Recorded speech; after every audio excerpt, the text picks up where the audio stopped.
who's going to be talking about some of his books. He's a science fiction writer, but something that is entered our world that is even weirder than science fiction, and that's the world of AI, which is artificial intelligence. And we're going to talk a great deal about that today. So I hope that you'll stay for the entire hour and hang out with us and kind of get an inkling as to what the future may hold for all of us in the world of artificial intelligence. But first, I'd like to introduce my co-host for the hour, Mitch Parfit. How you doing, buddy? I'm doing great, Kevin. How are you? I'm doing good too. We should do the show like on the East Coast kind of thing. The whole show? Oh man, they'll threaten me with a good time. I wouldn't do that. And by the way, I don't think you have ever exchanged on air anything with Eric. So would you like to talk to Eric for a moment and ask him how the weather is and that kind of thing? Yeah, you know what? Hey, Eric, let's talk about them sweet potato fries. Oh, just stop that. I think we've exchanged plenty over the over the time you've been doing this. So yeah. But always good to talk to you, Mitch. And it's kind of it's kind of soggy, but you can definitely get your sweet potato fries if you like. And they'll be soggy.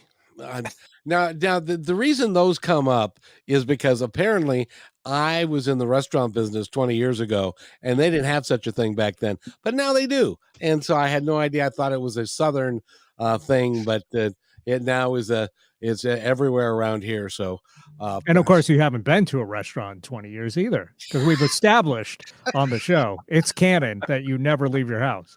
I never leave my little room. I had no idea what the weather was like today. How is the weather today?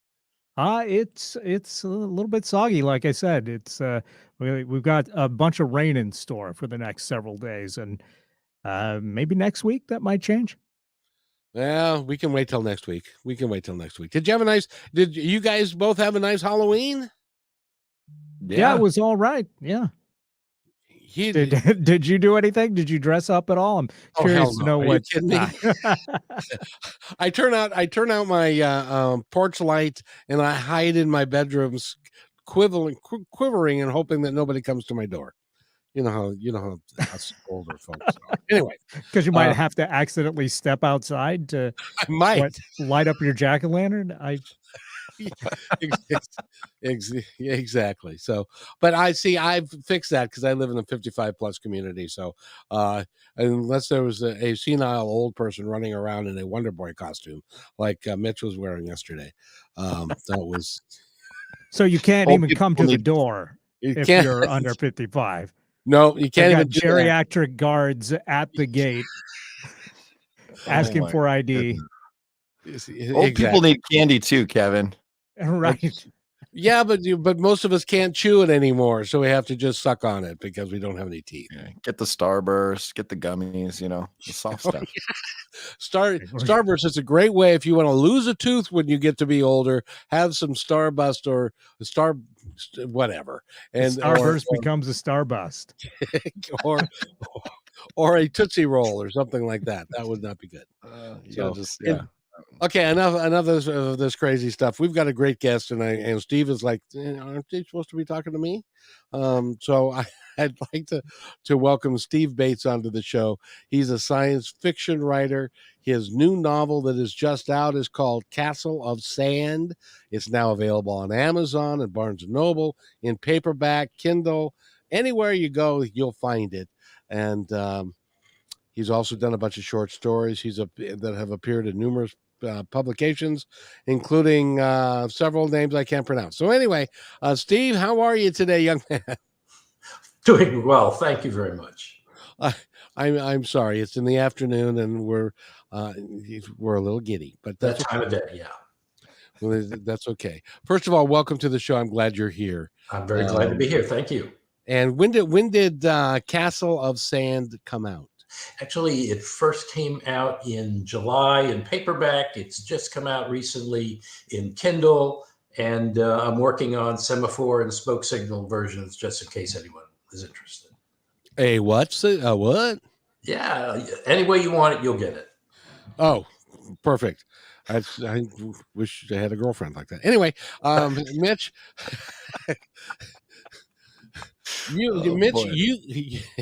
you are a really you're a little younger than me, so you're used to the computer jargon and talk. And I know AI is an interesting concept and what you're learning about it, which is one of the reasons why I'm glad you're here, is you can help me in my walker figure out a little bit more about AI. But um so do you have any thoughts and any questions for Steve regarding that or his writing or anything else that you'd like to add? No, yeah. I mean, I'm excited. We've had a couple people on here that have talked about AI. It's definitely growing. There's a lot of unknown around it, and it's really nice to get different people's perspectives on, how to navigate through AI in this point in time, because we do have a lot of questions. I think Steve mentioned earlier prior to the show, there are a lot more questions than answers. I believe right now is kind of like where we're at. So I'm really excited to hear from Steve, and his take on AI and the pros and cons and all around. All right. Well, let me just kind of frame it a little bit based on, what I hear and what I read and what I dream of in the middle of the night. We're at a point where we're just beginning to see, the first phase of AI mature. Have these chatbots, you have these language-oriented apps and programs that you can use to, have basically an AI write a newspaper story or put up all sorts of posts on social media and appear to be a human being, maybe not an old and wise and rich one, but can blend in. They do what we tell them to do. When sometimes we tell them to imitate people, sometimes we tell them to just answer our questions, Siri, etc. But as we start to develop the next generation of AI, the folks who are at the tech companies who are playing around with this, they're seeing and they're even talking about some of the potential dangers that they see as these things evolve over the years. There are some, various conventions and meetings, government officials, industry people, private folks, periodically, annually, and when they get together to talk about the state of AI, maybe 4 or 5 years ago, they would generally coalesce around the argument that maybe in 100 years we might see some artificial intelligence that is almost as smart as humans. But artificial intelligence, it's not the same as human intelligence. It lacks the texture and the context and the creativity. So we don't have anything to worry about. And it's certainly not going to be Terminator style. Well, that was 4 or 5 years ago. Now, in the past year or so, you're hearing some of these same people and others saying, well, maybe it's not 100 years, maybe it's 15, 20, 30, and maybe it's going to kill us. So the sort of context on it and the outer limit of what could go wrong is starting to look really scary. And that's why you're getting some of these, gloom and doom predictions, because some people are really, really scared. It's interesting because it is already affecting us in ways that, you've heard the term unintended consequences. Yep. As an example, the Screen Actors Guild and the Writers Guild just settled a lawsuit that they'd been going on for like 6 months, and AI was a real integral part of that. The actors still haven't figured it out yet because they don't want an AI figure, which now they can do, by the way. They can create an AI person. They can put words in its mouth, and which is going to be interesting in the 24 election, because we're not going to necessarily know if what the guy says and you're looking at him is actually what he really said. So there's all kinds of consequences, unintended consequences, that are happening a lot faster than we might have wished for otherwise. Do you agree with that, Steve? Absolutely. I mean, it's in even just day-to-day consumer applications. Have you seen the ad for the phone it might be the Google, I can't remember, where you take a picture of a bunch of people and then you realize some of them, their face isn't as, they're not looking at the camera, they've got a sour expression, whatever. You can hit a bunch of buttons and it alters the photo to give you different appearances of their face, looking more at the camera, not blinking, whatever.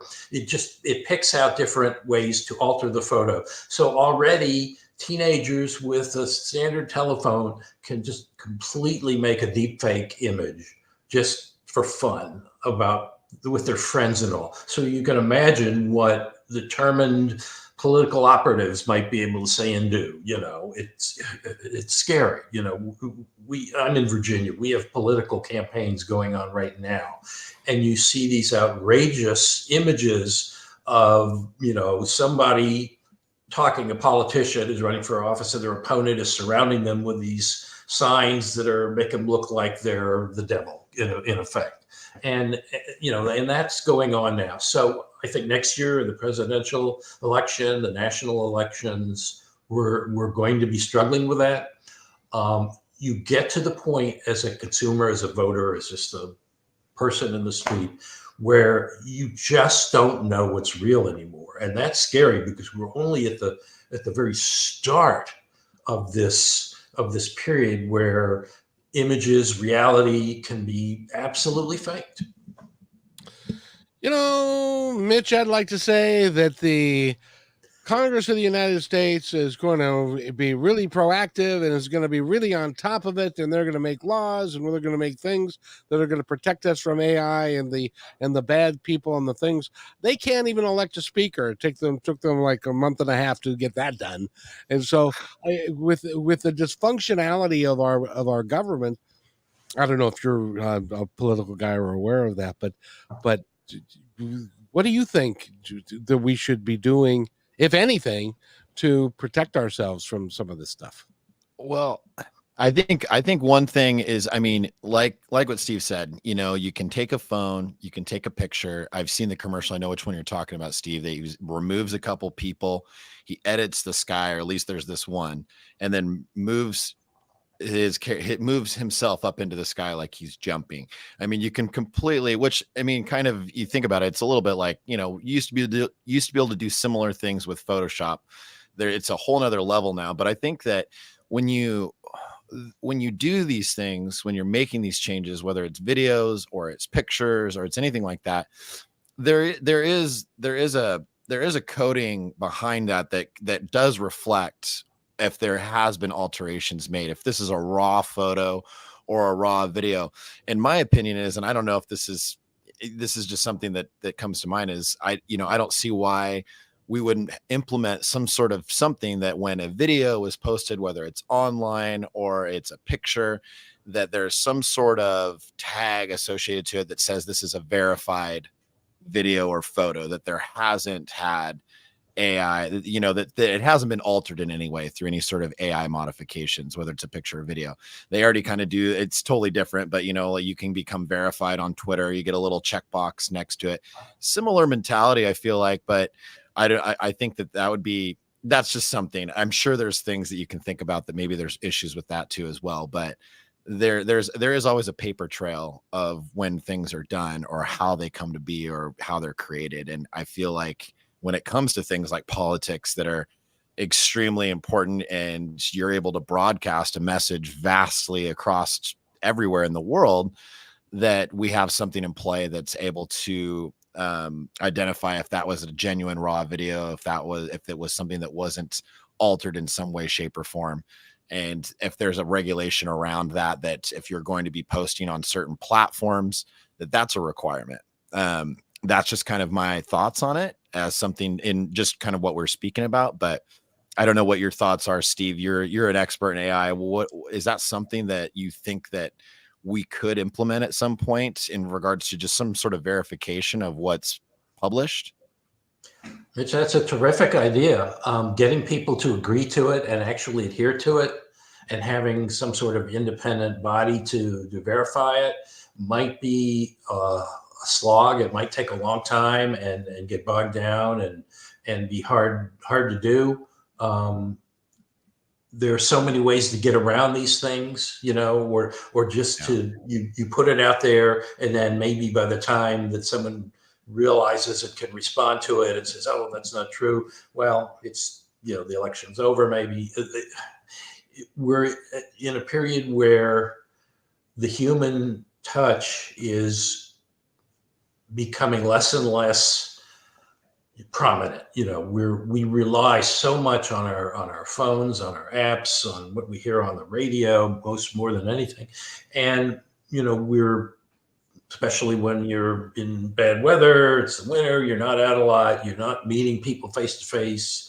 We have our food delivered, our groceries delivered sometimes.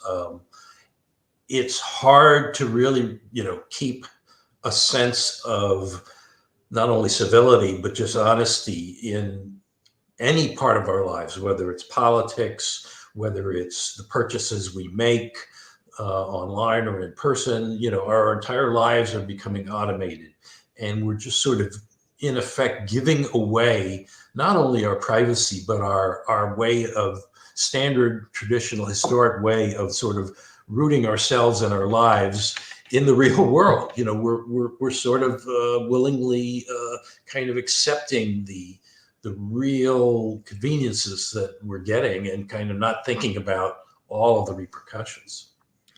By the way, we're talking with Steve Bates. He's got a new book out. It's out in paperback now. It's Castle of Sand. He is a sci-fi writer of note. And I want you to use your sci-fi brain and your imagination, if you would, please. Because I want to ask you, there was a saying at one time that said, you can have your own opinion, but you can't have your own facts. Facts were facts. What happens to our society when that no longer is the case and nobody has any idea what the facts actually are? Yeah, that's scary, Kevin. I think we have gotten to a point, particularly when you talk about certain issues, politics, social issues, where individuals and their entire families kind of develop and grow up with a philosophy or mentality that may or may not be based in fact about anything in life, whether it's about whether an election was stolen, or whether you can you're sure that UFOs have landed in your backyard, taken you hostage, shown you future episodes of some show you love, and you're back to tell everyone and no one will believe you. All sorts of things. We believe sort of what we want to believe. We believe what our parents believed in many cases, or what our friends and neighbors believe. You have so many different attitudes towards the critical issues of the day: abortion, gun control, border issues, government spending, government overreach. And people have already formed their opinions before they're really taking in actual data. One of the books I'm reading right now is, I read a lot of nonfiction, is about how our minds don't just take sensory data, things we see and hear and feel, and process it like we receive it. Our minds are geared, are evolutionarily designed to guess about things, to make assumptions about things. We wake up in the morning, we think we hear the alarm going off or birds singing because we're conditioned to believe that. And so we actually hear it even though it hasn't happened today. It might have happened last week or yesterday. So there are all sorts of things affecting our perceptions that we don't know about.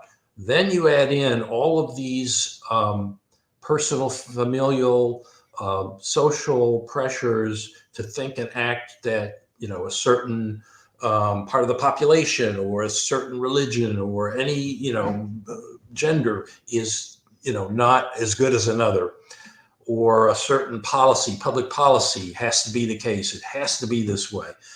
You start to believe these things for emotional and other reasons, and the conversations between people with different opinions, people talk past one another. You see this in political debates a lot, even when they're not screaming and calling each other names.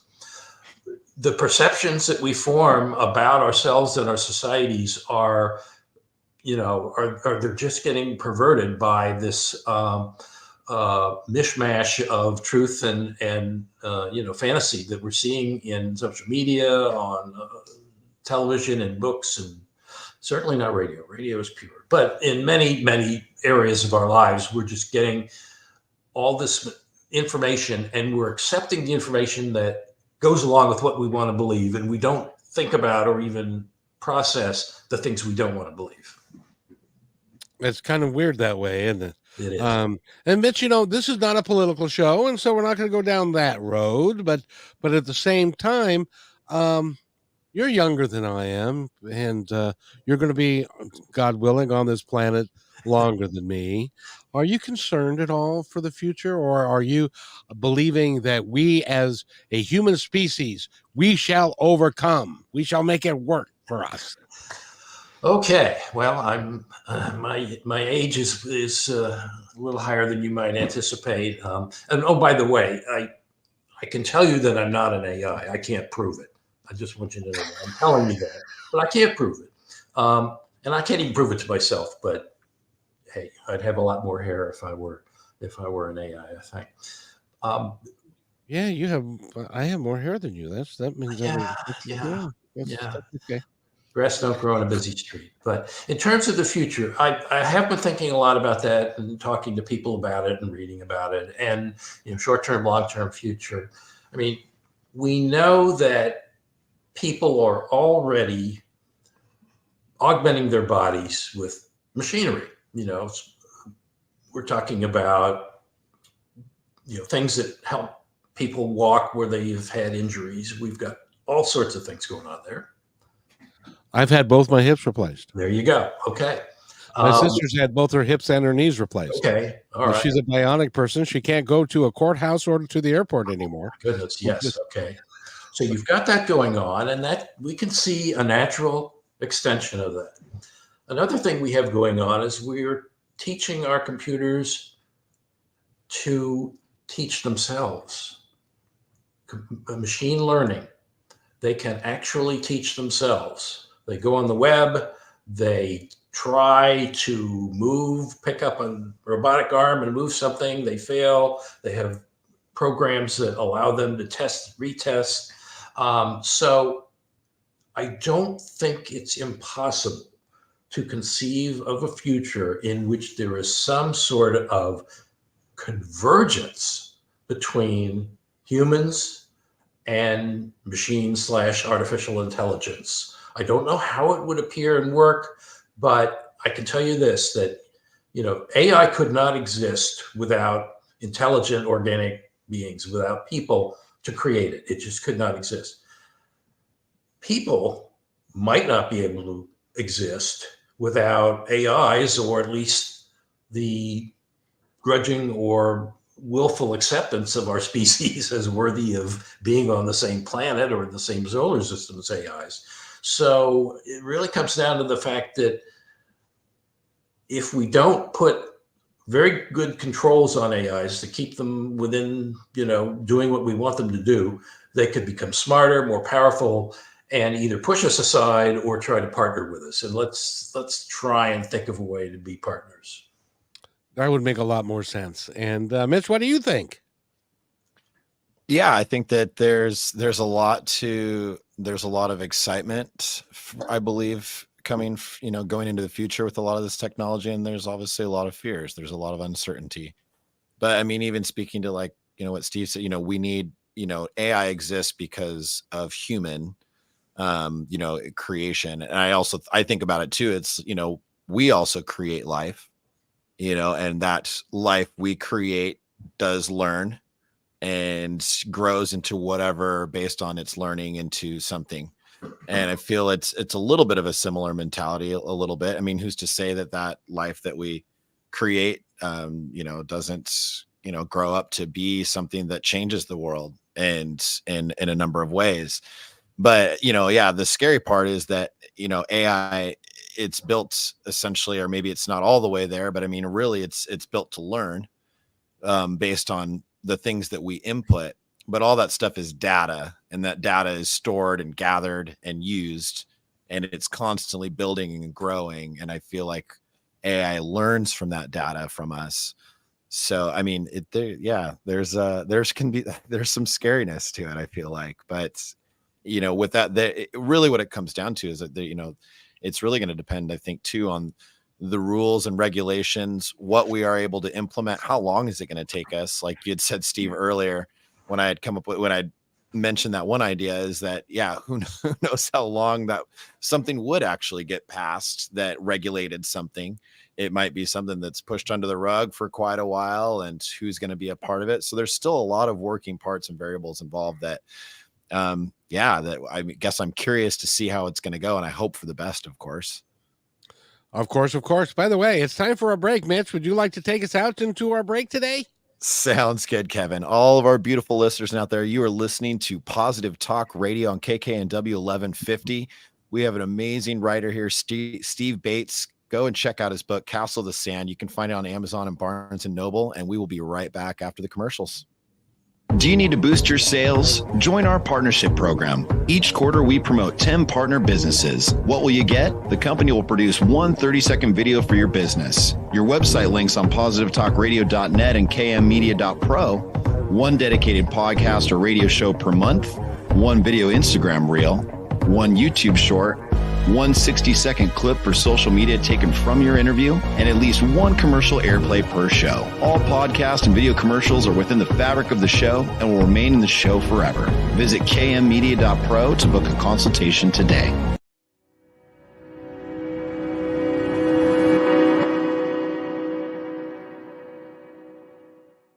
When you want to say more than words communicate, you can with flowers. Your custom boutique floral studio in Bothell, Washington is anaturaldesign.com, connecting you to nature through the language of flowers. Where your people are is where our flowers are beautiful.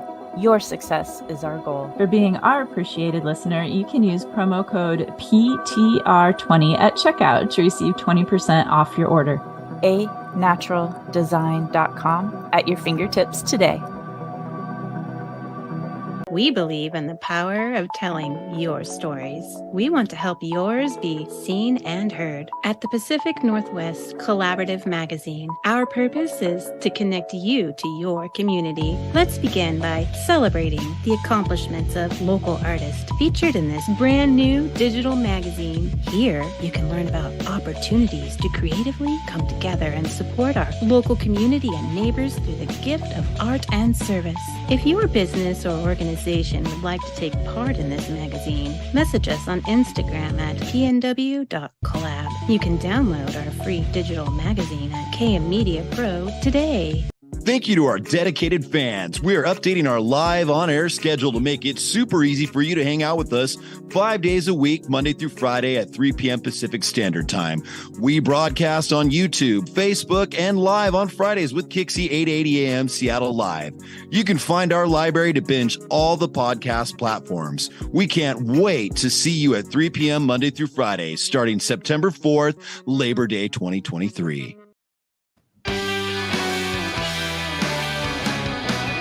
And welcome back to Positive Talk Radio. It is a Wednesday afternoon. We're glad you're here. We have a wonderful writer. He's got a book out called Castle of Sand. He's a sci-fi writer, and I believe him to be a very gifted individual, and he's very learned in a lot of subjects. And one of the subjects we're talking about today is AI and its impact on all of us and the planet. And well, first of all, Mitch, I've got to tell you that because of my warped mind, I'm thinking to myself, would it be a good thing or a bad thing if we got AI to the point where you could actually transplant your consciousness into a robot that then you could live forever? Would you like to see somebody write a book like that? I mean, I mean, I think there's a couple movies that There that do just that. I mean, yeah, that would be an interesting book. I think it's a very interesting concept. I'm not 100% sure how I feel about it. I have to think about it for a minute. You know, we were talking about unintended consequences, and I Yeah. think the unintended consequences would be profound. And Steve, I'd like your opinion. And the Well, reason, yes, I'm not prepared to do that, but in my new novel, Castle of Sand, that happens to 7 individuals without them having intended for it to happen. They wake up on this strange planet. They don't know where they are, what they're doing there. Nothing feels right. They don't have any sensation of their bodies. Their minds had been stored in these computer banks for hundreds of years while this spaceship traveled from the dying Earth to the planet it finally found. They get stuck in robots, and this AI named Hubert tells them, oh, by the way, it's up to you 7 to recreate the human race on this new planet. And they go, what? And it kind of goes crazy from there. But yes, I have thought about the idea of having my mind, my consciousness preserved, put into computers and living in the metasphere or metaverse or Metamucil, wherever you want to put it. And I'm too old for that. But I don't doubt that it's possible that it will be tried, and it will be another sort of twist on the whole idea of artificial intelligence, where by being in a digital form, your way of thinking may change so much that you'll be kind of a different kind of human.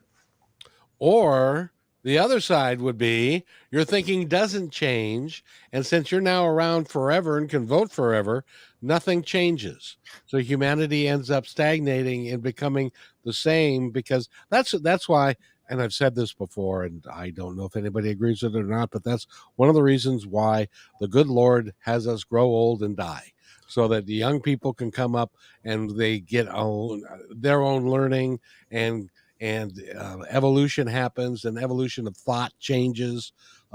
People have different relationships with themselves, with others, with women, with people of color, and all that kind of stuff. Mitch is probably sitting there going, this guy's lost his head again. So Mitch, what do you think?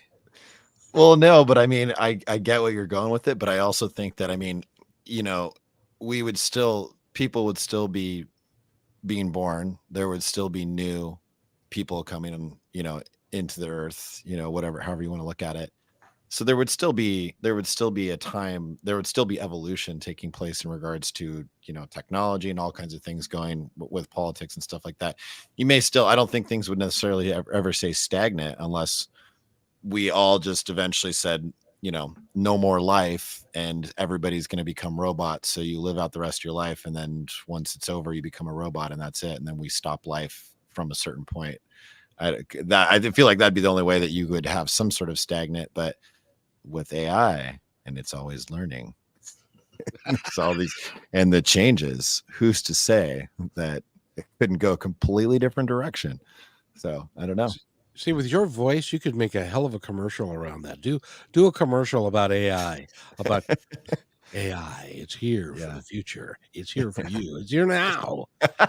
It's here for you. Just make it kind of extra scary. No, I don't want to spook anybody. Well, it's Halloween. What do you heck? What the heck? That was yesterday. That's true. So that's now in the distant past. At least for me, it is. Steve, I want to ask you, do you have any fears about, so I tend to think, especially being a sci-fi writer, that you use your imagination. Is AI, are they working to develop an imagination like a human does? Or is that going to be beyond their abilities?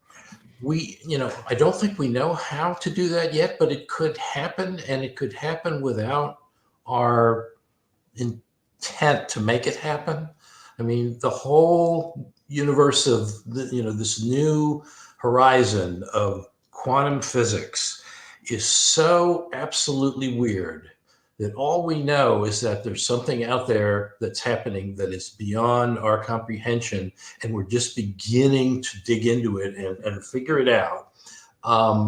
There are scientists, I read some wacky ones, but some, ones who are learned and in universities and getting paid to think up strange things, who think, for example, quantum computers work very differently than digital ones. They encode information in these little qubits, which can be an atom, it can be even a portion of an atom.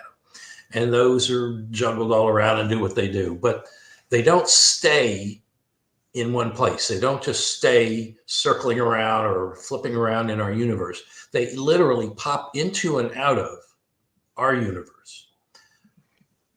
Some people say, a few people, oh, these quantum computers, I know how they work. They work by using these qubits that are in effect functioning at the same time in different universes, and they're calculating in a bunch of different universes at the same time and coming up with the answer 42 or whatever in our little, computer room.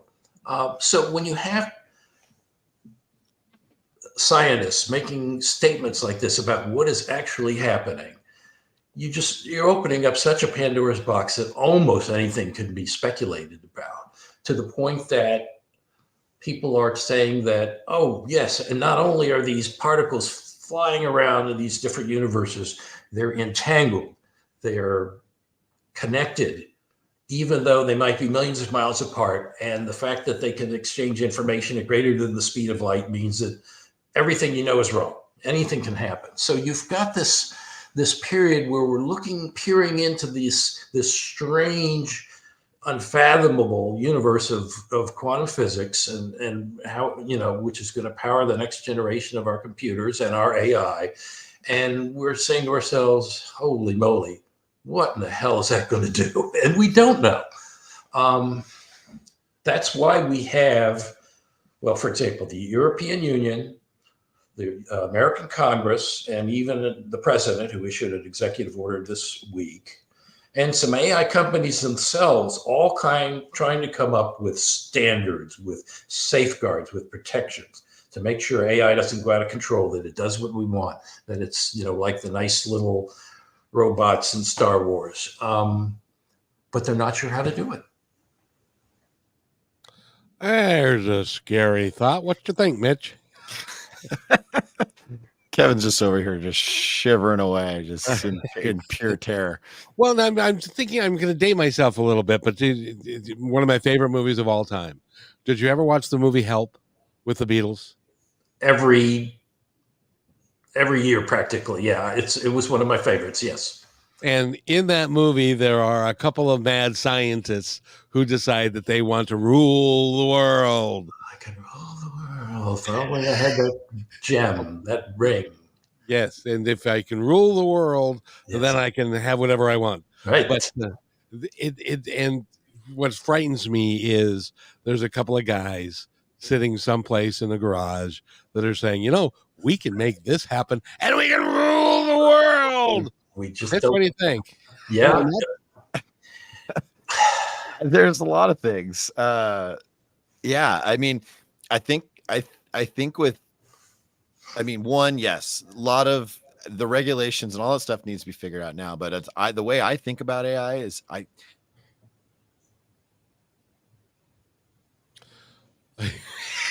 he's having a very deep thought at the moment. I think the AIs knew what he was going to say and stopped him.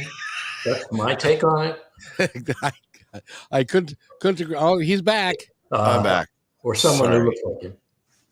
The AI was taking over. Yeah. It stopped you right when you were about to give some profound insight.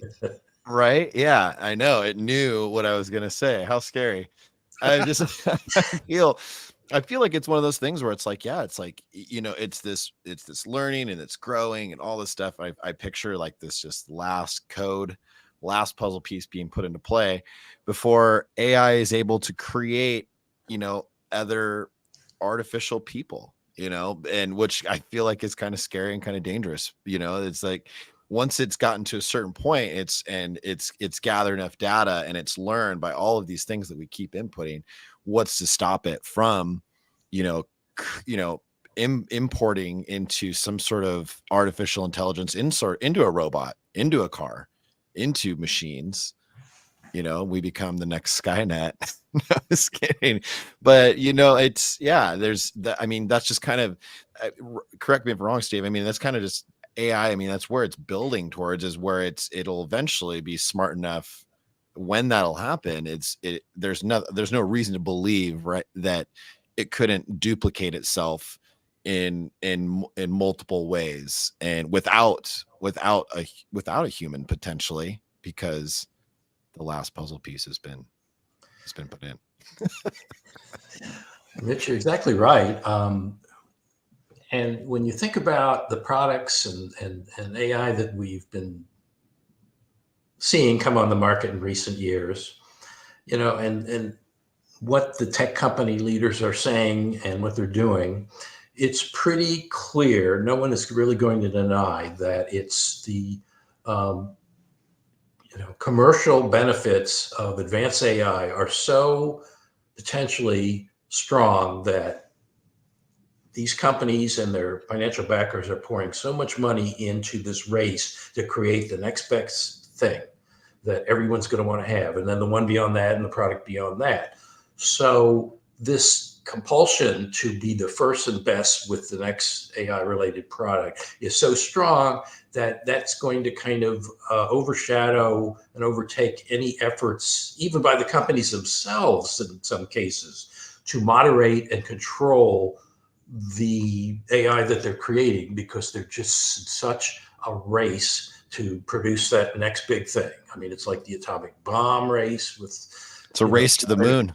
Yes, a race to the moon, exactly. And it's like, we just got to win. And so these companies are all going to keep pushing, and they're saying the right things. And I hope they're being honest when they say, oh, we're going to be responsible. We're not going to be the ones to create the Terminator. Who knows? There's always somebody that's cheating. Well, and besides the fact that there bending the rules. It's amazing to me that there are people that are walking around this planet who do not believe that we went to the moon. I'm just saying. So if they believe in that kind of thing, they can believe in almost anything. But by the way, we're talking with Steve Bates. He is one of my favorite authors of all time because he watches Help every year. And that's right. Victor Spinetti. That was the actor who wanted to rule the world. Victor Spinetti. Oh, very nice. You pulled that right out. That's good. Character actor, great one. If you want to go watch a movie that is G-rated and everybody will enjoy it and it's got great music in it, go watch Help. Matter of fact, go watch. I got to see years ago. I got to see Hard Day's Night and Help in the theater at the same time. Wow, this goes back into the 60s again. Yeah. The soundtrack to the Help movie is the first record I ever bought, first vinyl record. Yeah, mine was A Hard Day's Night. Okay, there you go. And the second one was Help. Okay. Mitch has no earthly idea what we're talking about. No. Yeah, I do, but not. I'm gonna let you guys go at it. We just a couple of old guys talking about our heyday in stuff, which I can't. I love the Beatles, but I'm not going to sit there and I'm not going to now just know anything more about it than you guys. Imagine if we just allowed an AI creative bot to take that movie and recast it and remake it. What would they do with it? I mean, it wouldn't be this cult that had the the ring, sacrificial ring and all. I mean, that could really take over everything. You never know. Well, look at the new, have you seen videos and pictures from the new Sphere in Vegas? Have you seen that yet?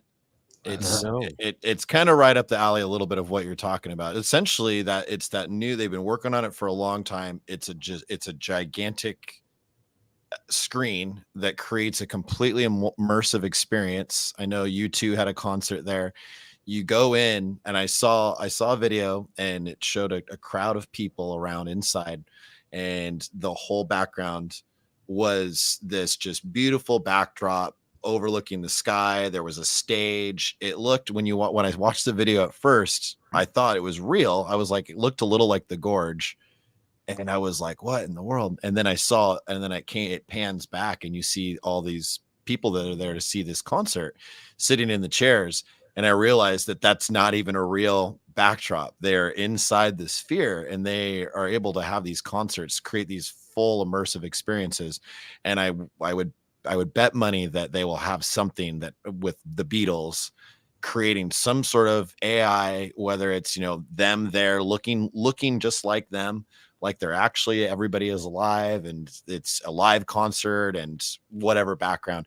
It's check it out though. It's pretty cool. I think it hasn't been open or around for more than 6 months or so, because it was still being built when I was there back in May, but it's pretty phenomenal. Mitch, I'll tell you, I'm so out of touch that when you said you too, I thought you were talking about Steve and I. Oh, I didn't go far enough back. I'm so sorry. No, apparently not. Again, Steve Bates is with us, and he's written the book Castle of Sand, and it's a sci-fi thriller, and it's actually in the it's kind of humorous, in the vein of The Hitchhiker's Guide to the Galaxy. Oh yes, we had that. That was my first novel.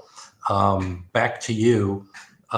It was just one of these things that I just had to do. I just loved The Hitchhiker's Guide. I wanted to do something with time travel and humor. And it worked for me. I mean, I won't say it was a bestseller, but I had the best time doing it. And that sort of rolled into Castle of Sand when it came time to do something a little more serious and try and pay the bills. What are you going to write next, young man? Oh, I'm glad you asked me that. I've been working on a novel tentatively entitled Virtual. It's about 25 years in the future, and the first conscious, sentient, aware AIs have emerged. One's actually a pretty good guy. The other one is not a pretty good guy. And, we're all kind of trapped in the middle and trying to cope with them. But like we expect, and you folks have mentioned, you're not going to know what they are, when they're coming, what they're doing necessarily. They're going to sort of creep up and all of a sudden we'll be looking at their activity and their actions. And we think we have some ways to kind of, I don't want to say control AI, but I guess that's really what we're thinking about, to keep it from doing things that we don't like.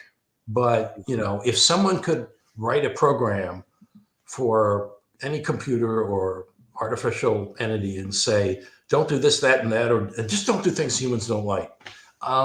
They haven't come up with that yet. So that's kind of the future I'm dealing with, where, 25 years from now, we've sort of thought we had it under control, but maybe we don't.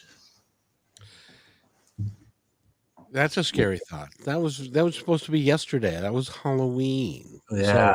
So that really is a frightening thought that you put out there and stuff. But anyway, Mitch, do you have any thoughts, any questions that you'd like to ask Steve? Yeah, Steve. Well, we talked a lot about AI. I'm curious, what types of AI tools do you utilize, and for what, if you do?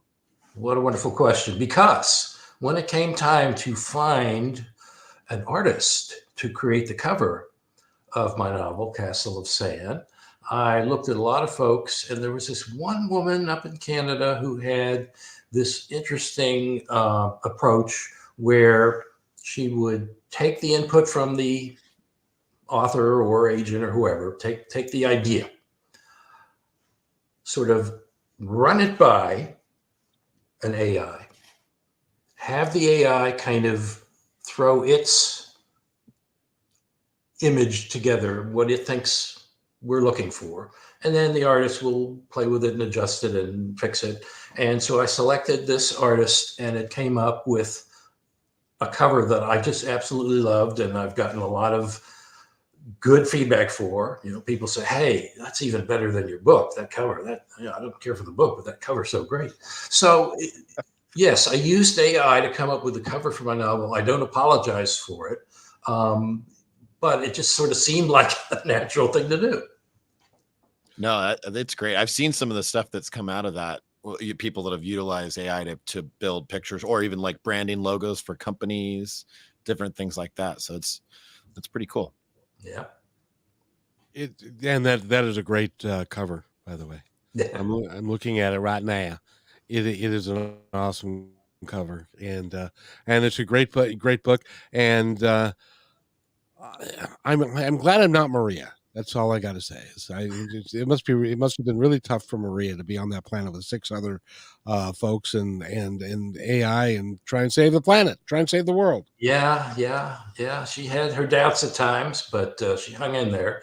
I like to think we all could sort of carry that torch, at least for a little while, if we had to. I don't know, maybe not all of us, but I think most of us have that ability within us to sort of rise above and just say, okay, I'm having a crappy day, but maybe I can save some other people. It's nice to be able to say that I'm having a crappy day, but I'm going to help other people not have a crappy day. That would be really cool. Steve, I want to give you the opportunity to, since this is, after all, Positive Talk Radio, I want to give you the opportunity to say something really positive about AI and about your writing and about the book and everything, so that people can go there. All right. Well, thank you. I think if there's anything I want people to think about after reading my book or just after listening to this broadcast, it's that, the age of AI is coming. What does that mean for humanity? Can we as a species adapt, anticipate, partner with technology? I believe we can. I believe we must, but I believe we can. And if the trade-off to curing cancer is through AI, which they're becoming more and more clear that that's going to be possible. If the trade-off of that is that we have to have some regulations to protect ourselves from the downside, then the potential risk is probably worth it, don't you think? Absolutely. That's a perfect example of things that are happening now, can happen. You can, all sorts of drugs are being tested virtually by these AIs. Saves a lot of animals and people from being tested on. So there's all sorts of very positive things now. And those are the kinds of applications that those aren't going to go out of control. Those aren't going to take over the world or ruin Mitch's ability to get on the internet. Thank goodness. Mitch, any thoughts? Any questions before we go? I don't think so, other than, I really enjoyed talking to you, Steve. I think that there's, like I said, still a lot of unknown, but a lot of excitement. There's a lot of good that can come out of it on the non-scary side. And I think that I'm hoping that we're moving forward on these regulations, some of the things that we kind of talked about to keep things in order and in check. And as long as we do a good job with that, I'm very excited for the future and what AI has to hold for it. And I got to tell you, Steve, just, we've just got a minute or so before we go. And you and I have both lived through, I think, the most consequential time in the history of mankind. Does that make you feel good, or does that make you feel scared? Well, it does make me feel good. We're still here, aren't we? So amazingly enough, we are much more resilient than we think we are, is my sense of it. We're going to face these challenges because we already see them coming. It's not like we're not seeing it coming, like the Industrial Revolution or the breakup of the Beatles or whatever. We're ready. One of the most devastating moments in the history of mankind was the breakup of the Beatles. Yes, indeed. I'm just saying. And Mitch is like, they were a band from 50 years ago. Shut up already. I love the Beatles. I'm probably not as sad about it as you two, but and I'm talking about you. I'm actually talking about you two, not you two, the band. Just to make sure. What? I'm not sure. YouTube has got a double meaning now. So It does. So it is great fun. And Steve Bates, by the way, go to stevebateswriter.com to get all the information about him. He's been on a bunch of interviews. He's very good at it. And thank you for doing this. We really appreciate it, Steve. Thank you. Appreciate it so much, both of you. It was a lot of fun. And we've got about 55 seconds, Mitch, for you to say anything you want to and close the show. Anything I want to. You can do a countdown if you want to. 58, 57. No, I'm not going to do a countdown. No, I'm really excited, Steve. I'm going to check out these books. It's been a pleasure talking to you. I love everybody has something different to bring to the table when it comes to talking about AI, and all very amazing topics that are piecing a lot together. And I think that it's really good for our listeners to hear, because there's a lot of people out there that are still trying to figure it out. You can either embrace it, and we still have a lot of people resisting against it. So 10, 9, 8. Go ahead. You're listening to Positive Talk Radio on KKNW 1150. And always remember to be kind to one another, because each other is all we've got. 2, 1. Take it away.